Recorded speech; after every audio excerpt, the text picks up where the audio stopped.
பொதுமறை அப்படின்னா என்னன்னு யோசிக்கிறீங்க? எனக்கு தெரியறது. அப்படின்னா திருக்குறள் அப்படின்ட்டு அர்த்தம்.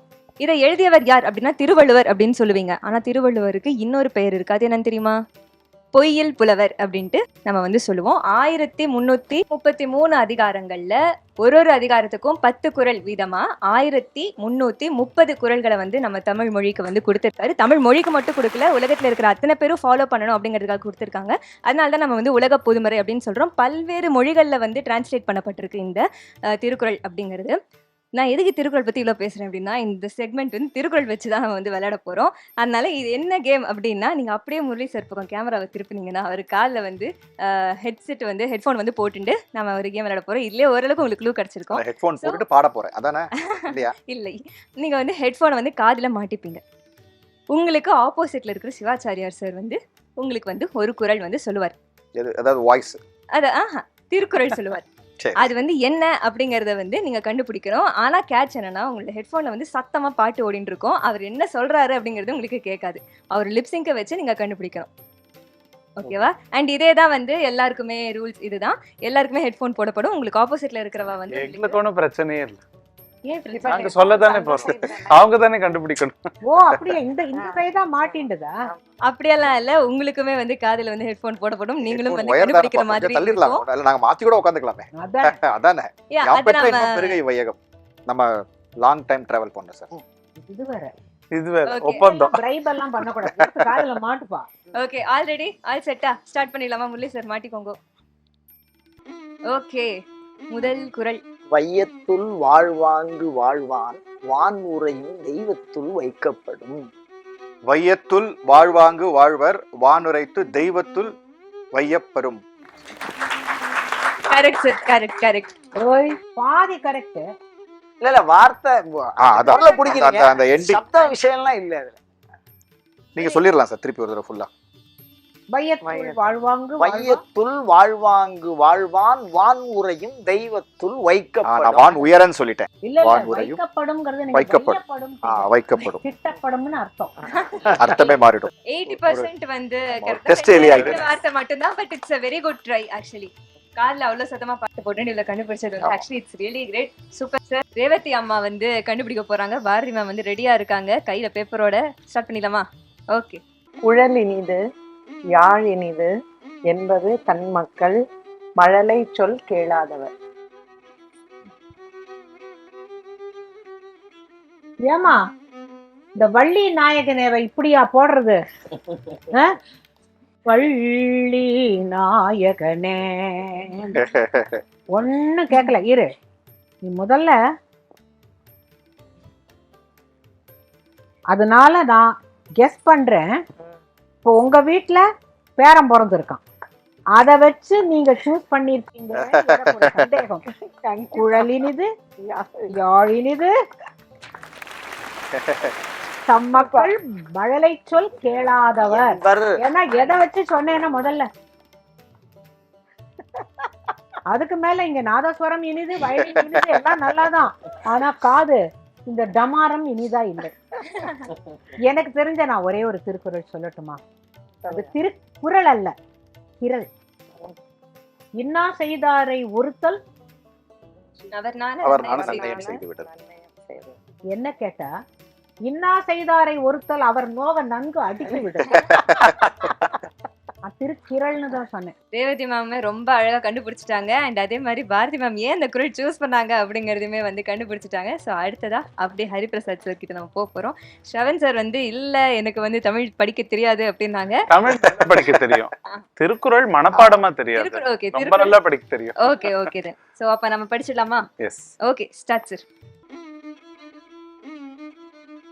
மகன் தந்தை காற்றும் உதவி இவன் தந்தை எண்ணோற்றான் கொல் எனும் சொல். மகன் தந்தை காற்றும் உதவி இவன் தந்தை எண்ணோற்றான் கொல் சொல். சூப்பர். முதல் பால்லே 6 தான் அடிக்கிறீங்க எல்லாருமே. சார் எப்படி உடனே கண்டுபிடிச்சிட்டீங்க சார்? சிங்கர் இல்லையா, அந்த லிப்ஸ் ப்ரொனன்சியேஷன் அந்த மூவ்மெண்ட் அப்படியே இருக்கு எங்களுக்கு. நாங்க சார் பேசதானே சார் பேசினேன் நான். நாங்க இப்ப ரசிக்கிறோம் இல்லையா, பார்க்கும்போது ஒரு பேச்சாளர் பேசும்பொழுது மியூட்ல இருந்தா கூட அவங்க இதுதான் பேசுறாங்கிற மாதிரி சொல்ல முடியும். இந்த வார்த்தைகள் வந்து அவ்வளவு அது தெளிவா ஸ்பஷ்டமா ரொம்ப அழகா இருந்தது. அதுவே இனிமையா இருந்தது. Super. Thank you thank you. So I made it easy for you.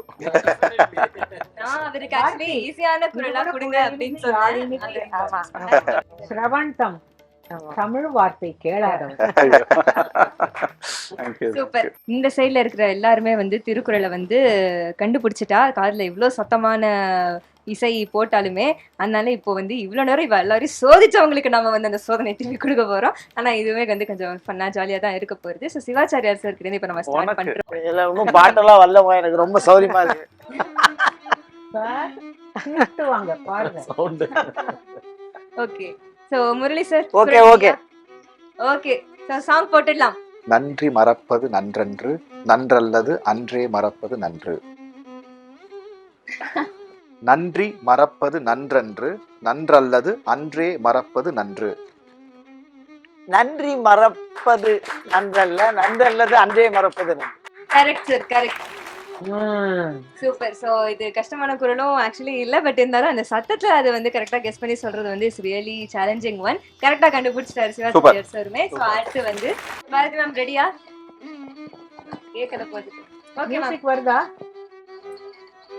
ஒழுக்கம் விழுப்பம் தரலான், ஒழுக்கம் உயிரினும் ஓம்பப்படும். ஒழுக்கம் விழுப்பம் தரலாம், ஒழுக்கம் உயிரினும் ஓமப்படும். Correct correct correct. சரி, எனக்கு நீங்க விளக்கம் சொல்ல வேண்டும். எப்படி ஒழுக்கம். கண்டுபிடிச்சீங்க? லிப்சிங்க வச்சா? ஆமா, லிப்சிங்க்கு அந்த ஒழுக்கம் அப்படிங்கிற அந்த லிப்சிங்க் ஆரம்பிச்சோடனே இதாதான் இருக்கும் அப்படின்னு ஒரு கெஸ்ஸும். இதே நான் வந்து ஒழுக்கம் விழுப்பம் தரலாம். சத்தியமா இல்ல.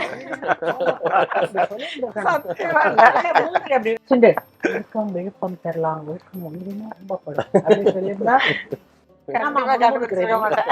கண்டிப்பா கண்டுபிடிச்சிருவாங்க. Okay ma'am. சூப்பர். இது என்ன ஒரு சந்தோஷம்னா, திருக்குறள் தெரியுமா அப்படிங்கிற கேள்வியை நீ கேட்ட பாரு, எப்படி ப்ரூவ் பண்றோம் பாரு. தெரியாம கேட்டேன். அதுக்கு வந்து எல்லாரும் கொடுத்த உடனே டான் டான்னு கண்டுபிடிச்சா இந்த மாதிரி எனக்கு வந்து பல்பு கொடுக்கறது. சரி பரவாயில்ல, ஸ்ரவன் சார் நான் நம்பி இருக்கேன். அவர் ஓகே ரெடியா? Yeah. ஓகே, ஹெட்ஃபோன் மாட்டிக்கலாம். ஸ்டார்ட் பண்ணலாம். ஓ ரெடியா இருக்காருல்ல. ரெடியா இருக்கு.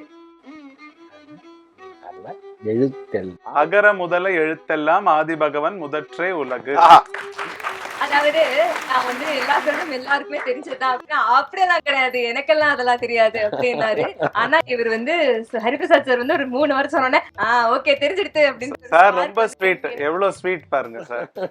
நான் என் மனசு நோக்க கூடாதுன்னு இருக்கிறதுலயே ஈஸியா. ஈஸியா மட்டும் இல்ல, இல்ல நிஜமே தான். அகர முதல்ல எழுத்தெல்லாம் நல்லா கஷ்டமா அவர் பேசுற மாதிரி சொல்லிட்டேன்.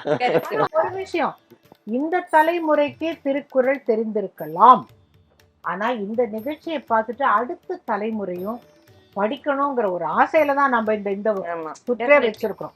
ஸோ எங்களுடைய ஆசைகள் அடுத்து 1330 திருக்குறள்களையும் மனப்பாடம் செய்ய போகின்ற அடுத்த தலைமுறைக்கு வாழ்த்துக்கள். Yes. Why not? ஸோ இந்த திருக்குறள் ரவுண்ட் எப்படி போச்சு எல்லாருக்கும்? நல்லா சூப்பர். நல்லா இருந்தது. ஆக்சுவலி நானுமே நல்லா என்ஜாய் பண்ணேன். ஏன்னா இந்த திருக்குறள் கேட்கல. உங்ககிட்ட ஒண்ணு கேட்கணும்ல. துப்பாக்கினாக்க என்ன துப்பாக்கி துப்பாக்கி? இல்ல இல்ல நான் சொல்லுவேன். சொல்லு. துப்பாருக்கு துப்பாய துப்பாக்கி, துப்பாருக்கு துப்பாய தூவும் மழை. ஆஹா. அகர முதல எழுத்தெல்லாம் ஆதி பகவன் முதற்றே உலகு. அதுக்கப்புறம் என்ன செய்தாரே ஒருத்தல் அவர் நானும் நன்னயம் செய்துவிடல். நன்றி மறப்பது நன்றன்று, நன்றல்லது அன்றே மறப்பதே நன்று. கேடில் விழுச்செல்வம் கல்வி ஒருவருக்கு மாடல மற்றவை அவை. அடுத்த தலைமுறையும் காப்பாற்று. ரெடி ஆயிடுச்சு. ரொம்ப சந்தோஷமா இருக்கு. ரேவதி மேடம் சொன்னது அப்படி பளிச்சிருக்கு. ஏன்னா அவங்க சொல்ற விஷயம் பார்க்கிறதுக்கு ரொம்ப சந்தோஷமா இருக்கு. அழகா இருக்கு. கிரெடிட்ஸ் எல்லாமே என்னுடைய தமிழ் ஆசிரியர்களுக்கு கண்டிப்பா நான் கொடுத்தே ஆகணும். உனக்கு ஒரு So, சரியான ஒரு நெறியாளர் தான் சரியான ஒரு இதுக்கு வந்து சங்கரா தொலைக்காட்சி போட்டிருக்கு. நன்றி. ரொம்பவே சந்தோஷமா இருக்கு. இந்த செக்மெண்ட் ஆக்சுவலி ரொம்ப நல்லா போச்சு. நானுமே நல்லா என்ஜாய் பண்ணேன். அண்ட் இதே மாதிரி இன்னும் நிறைய சுற்றுகள் பண்ணணும் அப்படின்ற ஆசை எங்களுக்கு இருந்தது. பட் இன்னைக்கு வந்து இந்த எபிசோடோட நம்ம வந்து முடிச்சுக்கலாம். But before we complete the episode, நம்ம எல்லாருக்கிட்டுமே வந்து அவங்களோட ஒப்பீனியன்ஸ் அண்ட் ஃபீட்பேக்ஸ் கேட்டுடலாம் இந்த ஷோ பத்தி. எப்படி போச்சு சார்? முரளி சார் கிட்ட ஸ்டார்ட் பண்ணலாம். எப்படி போச்சு இந்த ஷோ உங்களுக்கு? இல்ல ரியலாவே வந்து சங்கரா தொலைக்காட்சியில இந்த மாதிரி ஒரு ஸ்பெஷல் எபிசோடுனால இந்த பயந்துன்னு தான் வருவோம். அம்மா சொன்ன மாதிரி தான். அம்மா வந்து ஒரு என்சைக்ளோபீடியா. அவங்களே சொன்னாங்க ஆரம்பத்தில் எனக்கு என்ன வரப்போகுது தெரியல பயந்து. ஆனால் அந்த மாதிரி தான். ஏன்னா நீங்கள் என்ன பண்ணுறீங்கன்னா எக்ஸ்பெக்ட் த அன்எக்ஸ்பெக்டட்னு ஒன்று கொடுத்துட்றீங்க. கரெக்டான விஷயமா இருக்கு, ஆனால் எதிர்பார்க்காத ஒரு விஷயம். அது என்னன்னா வந்து எண்ட் ஆஃப் த டே வந்து வியூவர்ஸுக்கு போகும்போது வந்து நிறைய புது விஷயங்கள் இதுலயே வந்து இந்த திருக்குறள் சுற்றா இருக்கட்டும், அது நம்மளுடைய முதல் ரவுண்டா இருக்கட்டும், அதாவது இந்த plus and minus snake and லேடரை வச்சு அதெல்லாம் வந்து நிறைய நல்ல விஷயங்கள். அவங்கவுங்க பாக்குறவங்க வந்து அவங்கவுங்க மனசுல எது நெகட்டிவ் எது பாசிட்டிவ் யோசிச்சுப்பாங்க. But end of the day வந்து நிறைய வந்து நம்ம தமிழ்நாடு இந்தியானால இன்னும் பண்பாடு கலாச்சாரம் மாறாத ஒரு நாடு. நிறைய பேர் நினைச்சிட்டு இருக்கோம் இந்த மாதிரி வந்து இப்போ யங் ஜெனரேஷன் அதெல்லாம் மறந்து போயிடுறாங்க அப்படின்னு சொல்லிட்டு. பட் அது இல்லை. அவங்க வந்து ப்ராபப்ளி வந்து பழைய முந்தையில புதிய கல் அப்படிங்கிற மாதிரி வந்து அந்த பழைய விஷயங்கள்ல இப்போ இருக்கிற டெக்னாலஜிக்கு ஏற்றபடி அவங்க யூஸ் பண்ணலாமே ஒழிய, பட் நிச்சயமா அவங்க மறக்கலை அப்படின்னு தான் தோணுது. சரியான பாதையில எடுத்துட்டு போகணும். அந்த பழைய பண்பாடுகள் வந்து மறக்காம சரியான பாதையில் எடுத்துட்டு போறதுக்கு இந்த மாதிரி நிகழ்ச்சிகள், இந்த மாதிரி தொலைக்காட்சியுடைய மிக முக்கியமான இந்த விஷயங்கள் வந்து அவங்களை தெளிவுபடுத்தும் அப்படிங்கிற ஒரு நம்பிக்கை வந்து இந்த ஒரு எபிசோட் மூலியமா எனக்கு கிடைச்சது.